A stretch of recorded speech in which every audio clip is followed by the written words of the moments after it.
Hello Nandini, please দরজাটা খোলো। আমার খুব কষ্ট হচ্ছে, প্লিজ আমাকে এভাবে কষ্ট দিও না।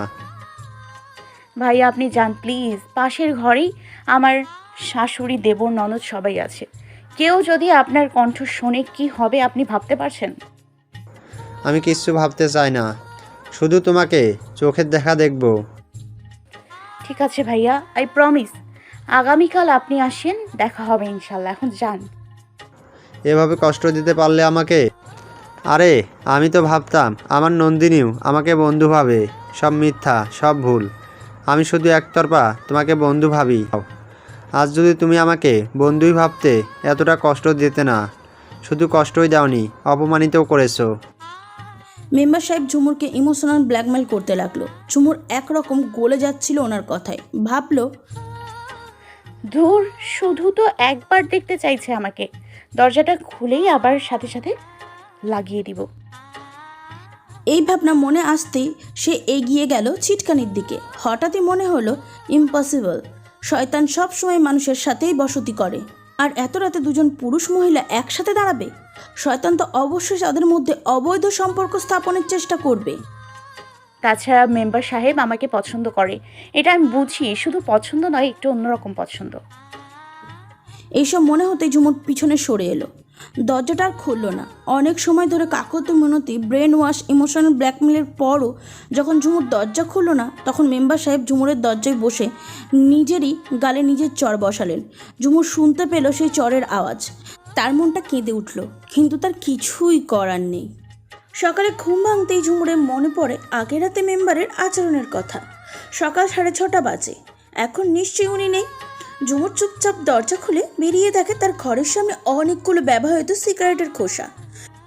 তাড়াতাড়ি ওগুলোতে হাতে তুলে খালের পানিতে ছুঁড়ে মারে।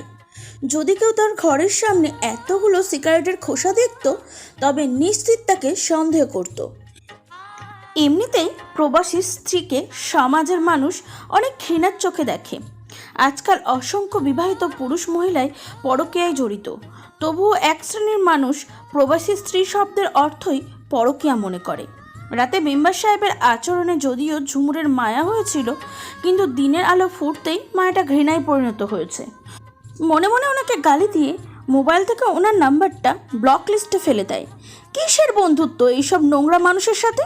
দুপুরে বাবুকে দুধ খাওয়ানোর জন্য নিজের ঘরে এসে দরজাটা চাপিয়ে দিল ঝুমুর। বন্ধ করার দরকার মনে করলো না, কারণ সাধারণত তার ঘরে মিনু, মুন্নি, মাইমুনা ছাড়া কেউ আসে না।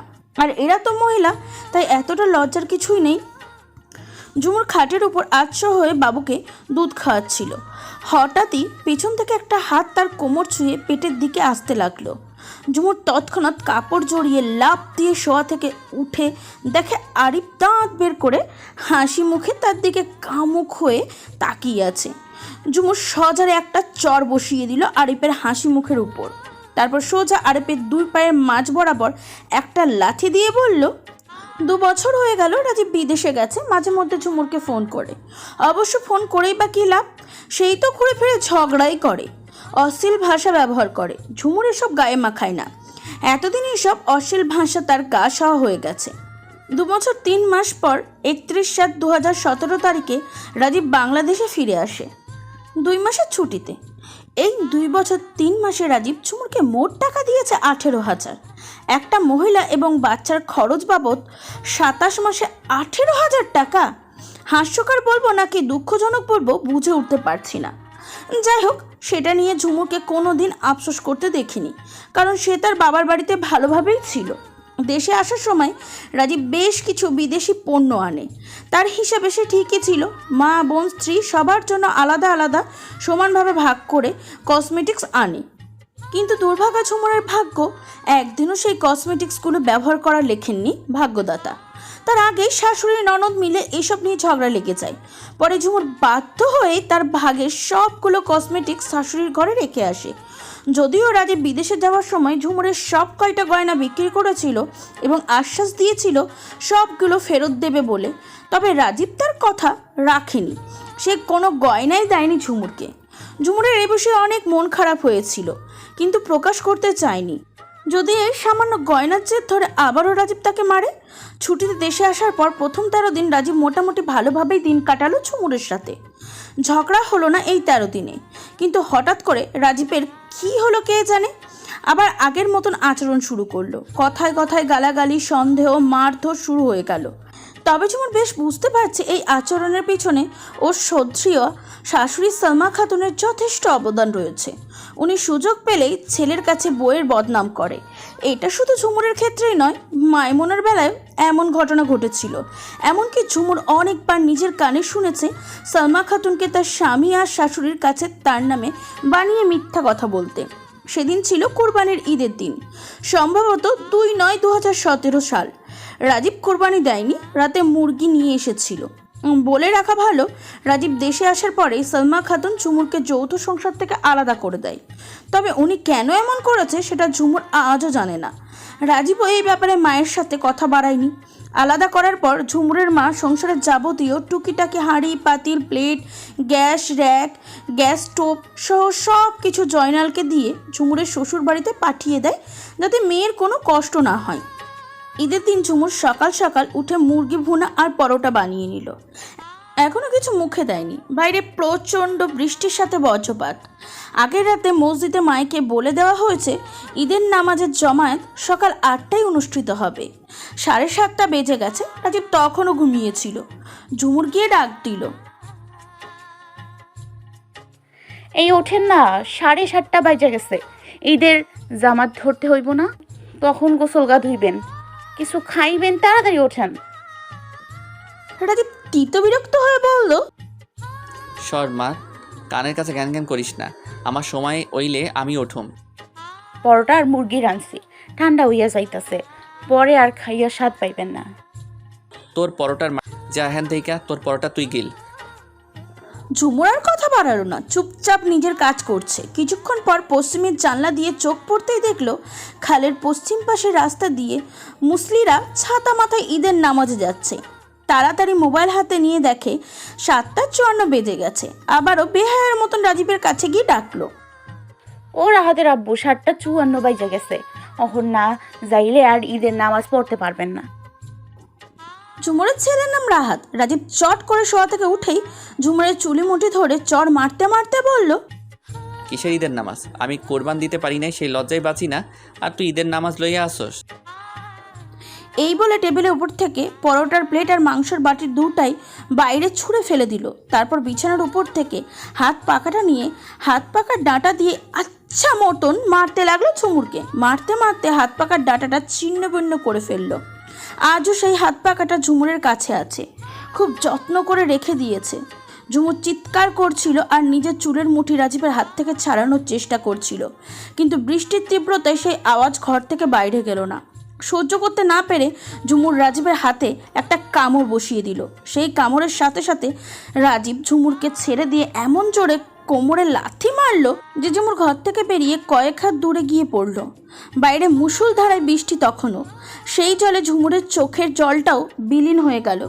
অসহায়ের মতন রাজীবের দিকে তাকিয়ে ঝুমুর ভাবল, এমন মুষলধারার বৃষ্টিতে আমার খুব বৃষ্টিবিলাসের শখ ছিল, তবে সেটা ছিল প্রিয়জনের হাত ধরে বৃষ্টিবিলাসের শখ। দুপুরে সালমা খাতুন রাজীবকে তাদের ঘরে ডাকলেন মাংস রুটি খেতে। ঝুমুর নিজের ঘরে বসে আছে। সকালে ঘটনার পর রাজীব আজ আর তার সাথে কোনো কথা বলেনি। ঝুমুরও চুপচাপ। ওই ঘরের সমস্ত কথা এই ঘর থেকে শোনা যায়। ঝুমুরে মনে মনে ভাবছে আজ সকাল থেকে সে কিছুই খায়নি। রাজীব এটা জানে। সে নিশ্চয়ই খেতে বসে ঝুমুরকে ডাকবে। রাহাত ঘুমিয়ে আছে। মুরগির মাংস দিয়ে 2টো ভাত খেয়ে বাচ্চাটা ঘুমিয়েছে। শাশুড়ির ঘর থেকে কোরবানির এক টুকরো মাংসও ঝুমুরের ঘরে আসেনি। 2017 সালের কোরবানির ঈদটা ঝুমুরের 22 বছরের জীবনে সবচেয়ে নির্মমভাবে কেটেছে। সেই ঈদের দিন এক টুকরো মাংসও ঝুমুরের রিজিকে জোটেনি। রাজীব একা একা মায়ের ঘরে খেয়ে তৃপ্তির ঢেকুর তুলতে তুলতে নিজের ঘরে এলো। তারপর বিছানায় শুয়ে বিছানা ঝাড়ু দেওয়ার ঝাড়ু থেকে একটা শলা ভেঙে দাঁতের ভিতরে থাকা মাংস খুঁচিয়ে খুঁচিয়ে বের করলো। ঝুমুর জানলার দিকে তাকিয়ে খালের উপর বৃষ্টির ফোঁটা দেখছিল, আর বারবার তার চোখ দুটো ভিজে উঠছিল। সে কাঁদতে চায় না, তবুও চোখ আর মন মানুষের আয়ত্তে থাকে না। তারিখটা ছিল 13/9/2017, কুরবানি ঈদের কিছুদিন পরের ঘটনা। এত সকালবেলায় ঝুমুর ঘুম থেকে উঠে তাড়াতাড়ি ঘরের সমস্ত কাজ শেষ করে নিল। রান্না বান্না ধোয়া মোছা সব সেরে সকাল 8টার আগে গোসল করে রেডি হয়ে নিল। আগের রাতে রাজীবের কাছে অনুমতি নিয়েছিল আজ সকালে তার বাবার বাড়িতে যাবে বলে। রাজীবকে যেতে বলেছে, কিন্তু সে রাজি হয়নি, তাই ঝুমুর একাই যাবার প্ল্যান করলো। অবশ্য বাবার বাড়ি যাবার জন্য এত ব্যস্ততার কারণ হলো তার মেজো খালা এসেছে বেড়াতে। অনেকদিন দেখা হয়নি, তাই আজ যেভাবেই হোক দেখা করবে খালার সাথে। সকাল 8টায় ঝুমুর বোরখা পরে রেডি হয়ে নিল। রাজীবের জন্য ভাত তরকারি বেড়ে ঢেকে রাখলো টেবিলে। জগ থেকে 1 গ্লাস পানিও ঢেলে রাখলো। রাজীব তখনও শুয়ে মোবাইল টিপছে। ঝুমুর কাছে এগিয়ে গেল, রাজীবের কপালে একটা আদর দিয়ে বলল, আমি ভাত তরকারি বাইরে টেবিলে রাখছি, যখন উঠবেন খাইয়া দাইয়া তারপর বাইর হইয়েন। আমি যাই, বিকালেই চইলা আমু। দুপুরে একটু কষ্ট কইরা ভাত বাইরা খাইয়েন, নইলে আমারে কইয়েন র্যাক থেকে ভাত বাইরা দিতে। ঝুমুর বেরিয়ে গেল। মনটা বেশ ফুরফুরা। অনেক দিন পর মেজো খালার সাথে দেখা হবে। কতবার করে যে বাড়ি থেকে সবাই ফোন করেছে। সিএনজিতে 15 টাকার ভাড়া মিটিয়ে নেমে এলো। তারপর রিকশায় চলা রাস্তা। এখান থেকে বেশি দূর নয়, তবু রিকশাওয়ালা 30-40 টাকা নিয়ে নেয়। ঝুমুর রিকশা না উঠে হাঁটা ধরলো। বাড়ি এসে সবার সাথে দেখা হয়ে হাসি আনন্দে সারাদিন কেটে গেল। বিকেলতে ঝুমুর ব্যস্ত হয়ে পড়ল শ্বশুরবাড়ি ফেরার জন্য। তার মা খালা বারবার বলছে আজ রাতটা থেকে আগামীকাল ভোরেই চলে যেতে, কিন্তু ঝুমুর রাজি হয়নি। রাজীব এমনিতে ভীষণ বদমেজাজি, তার কথার অনর্থ হলে গায়ে হাত তুলবে। তাই সে বোরখা পরে রেডি হয়ে নিল। রাহাতকেও রেডি করে নিল, কিন্তু রাহাত সৈদা বেগমের কোলে উঠে আর নামছে না। নানা বাড়িতেই জন্ম, আর এখানেই বেড়ে ওঠার কারণে রাহাত নানুকে ছাড়া থাকতে রাজি নয়। ও ছোট মানুষ, ও তো আর বোঝে না ওর জেদের জন্য ঝুমুর কতটা বিপদে পড়তে পারে। অনেক চেষ্টার পরও ঝুমুর কিছুতেই রাহাতের কান্না থামাতে পারল না। সে দুহাতে আঁকড়ে ধরে আছে সৈদা বেগমের গলা। অগত্যা ঝুমুর বাধ্য হলো এই রাতটা বাবার বাড়িতে থাকতে। তাই সে রাজীবকে ফোন করে বুঝিয়ে সুঝিয়ে রাজি করায়। রাজীব প্রথমে আপত্তি করলো, পরে রাজি হয়। মাগরিবের আজান দিচ্ছে, হঠাৎই রাজীব ফোন দিল। ঝুমুর রিসিভ করতে কয়েক ভোল্টের গালি খেলো। রাজীব বলল ঝুমুরের খালাতো ভাইদের সাথে রাত কাটানোর জন্য ঝুমুর আসেনি, অথচ ঝুমুরের একটাই খালাতো ভাই। সেই সময় তার বয়স ছিল মাত্র 7 বছর। রাজীব একটা কড়া কথা বলে ফেলে ঝুমুরকে। 1 ঘন্টার মধ্যে যদি তুই না আসছস তাইলে তুই আমার লাইগা হারাম হইয়া যাইবি। ঝুমুর কাঁদতে কাঁদতে আবারও বরখা পড়ল। রাহাত যেতে রাজি হচ্ছে না বলে ওকে একটা চড় মারল ঝুমুর। সিএনজির ড্রাইভারকে ফোন করে বাড়ি আনলো জয়নাল। সৈদা বেগম জয়নালকে বলছেন এই রাতের বেলায় ঝুমুরকে একা পাঠানো ঠিক হবে না। তাছাড়া রাজীব যেভাবে রেগে আছে, আজ মেয়েটাকে খুব মারবে হয়তো। তাই তিনি জয়নালকে ঝুমুরের সাথে পাঠালো।